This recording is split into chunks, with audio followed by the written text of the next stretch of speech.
The medium of comic books is my all-time favorite medium. And there's a lot of times I try to describe to people how it can do anything and tell any story. There's so much you can do with it.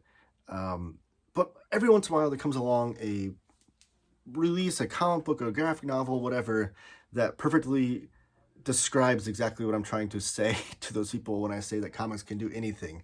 And today we're talking about one of those, and that's the brand new release, Fantagraphics this week, Precious Rubbish by Kayla E. Stay tuned and watch this video until the end.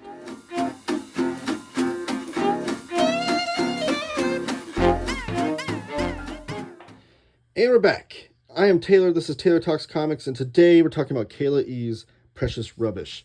Please give the video a thumbs up, subscribe if you haven't already, and comment down below with your thoughts.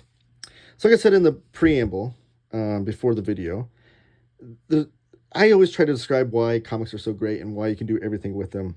And every once in a while comes along a comic that just sticks with you, and it makes you think about those things in ways that I could never previously describe.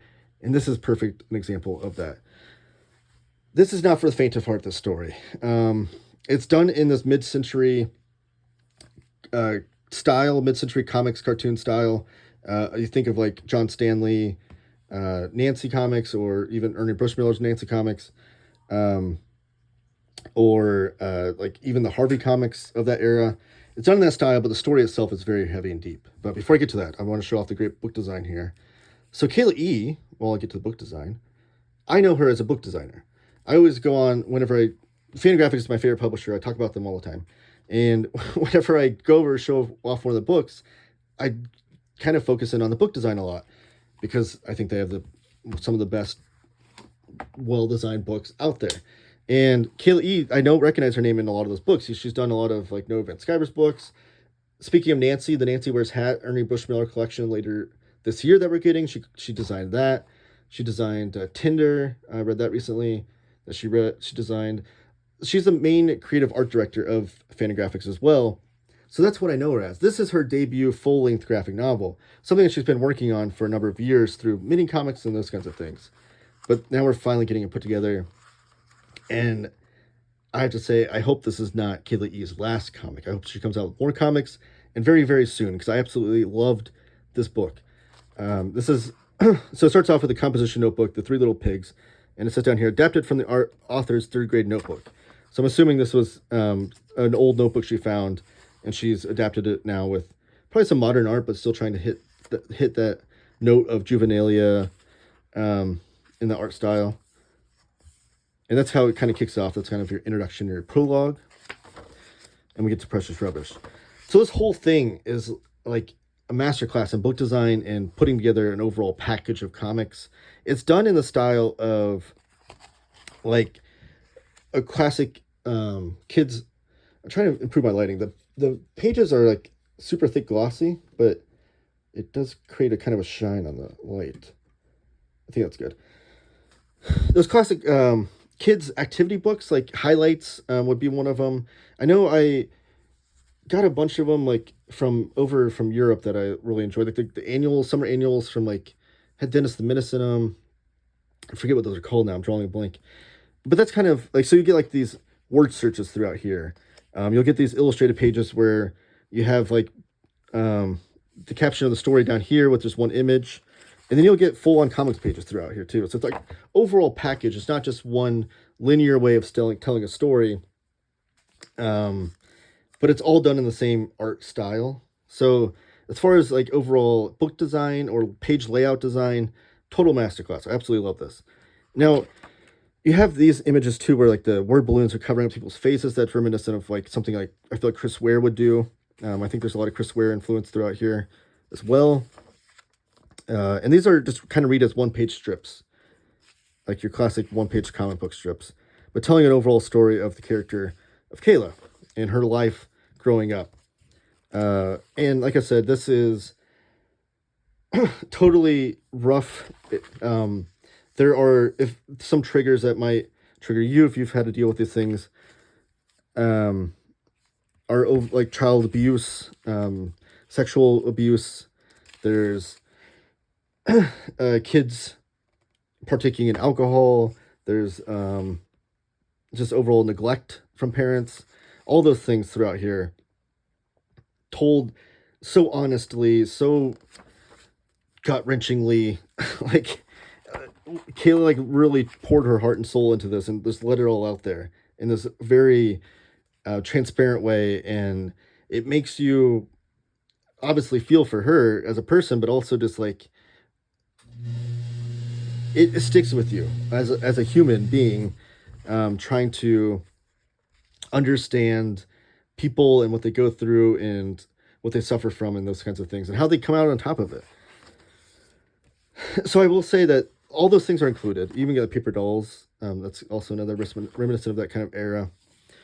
But it's done in this cartoon style. So I think I saw an interview or something where Kayla did with Tucker Stone, which shout out to Tucker Stone. He's, and thank you, Tucker, for sending this book out to me. He's the publicity guy over at Fantagraphics. And he did an interview on Instagram with Kayla E, and she was talking about how it's done in the style of like the mid-century comics and cartoons, and that it kind of lulls you into almost like a false sense of security with the story because you're reading like even the cover, like you're like, oh, this looks like a fun kids book, right? It's not. But the subject matter itself is so rough and heavy that to do it in a realistic style, an art style that's like photorealistic and stuff would be almost too intense, and people probably wouldn't want to even grasp or consume the story itself because it'd be too much. I feel like there are all these really cool ads in here too that have to do with the story, so don't skip those. Read those too because they're really well written and they have story bits in them as well. But again, reminiscent of those magazines having ads. But it lulls you into like the kind of false sense of security. But also I feel like it's a perfect way to tell this story, to sell this story, because comics has a rich history of that. And it's a weird example, but for some reason when I was reading this, it kind of came to my mind that for the longest time, comics has been used as a way to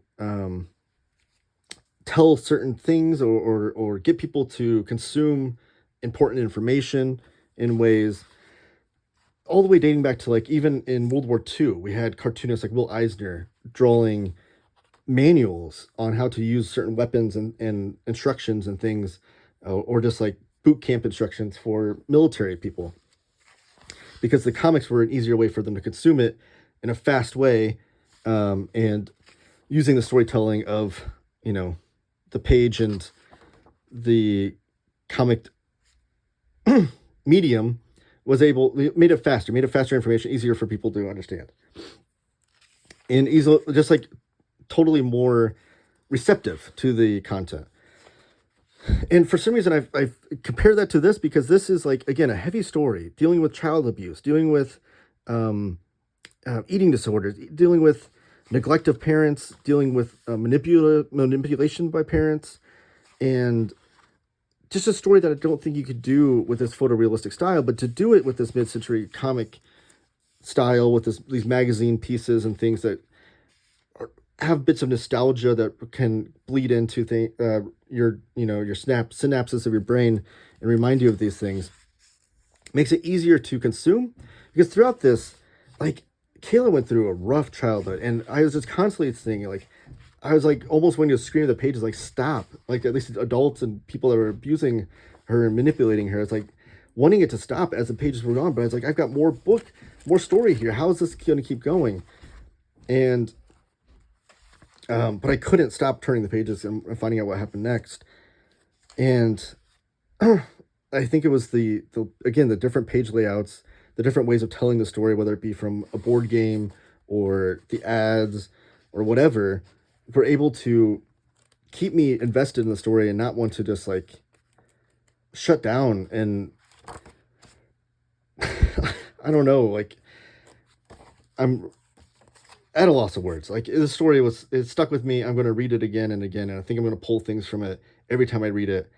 It was just amazing usage from Kayla E to use her excellent art style and her graphic design and book design to lay out these pages and convey the story that she's said that she's always wanted to tell, in such an honest, heart-wrenching way. I can't recommend this book enough. I think it's one of the best things I read all year so far, and it's probably going to end up on my best of year, end of the year list. Something I'll revisit time and time again. But just a truly masterclass of what you can do with comics and how you can tell so many different stories with it. I can't recommend this book enough, though. So please, if you do read this, or if it's sold you on it or anything like that, let me know in the comments. Put it in the comments if you are familiar with any of this work.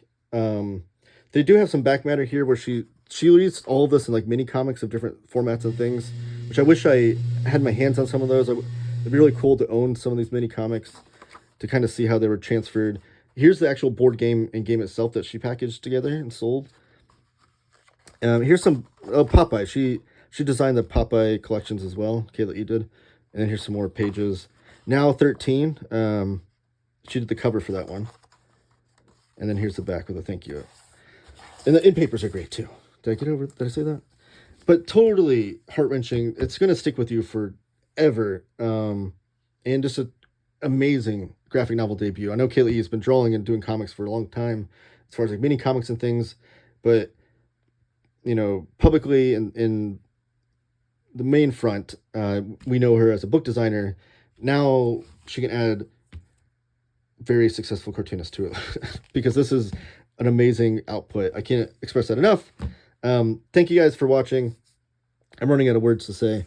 Comment down below, give the video a thumbs up, share this with your friends, share my videos, my content with your friends. I'd really appreciate that. Anybody that loves comics, and especially with books like this that we need more eyeballs on, because comics can do so much, and this is a great example of that. Everyone, just keep talking comics.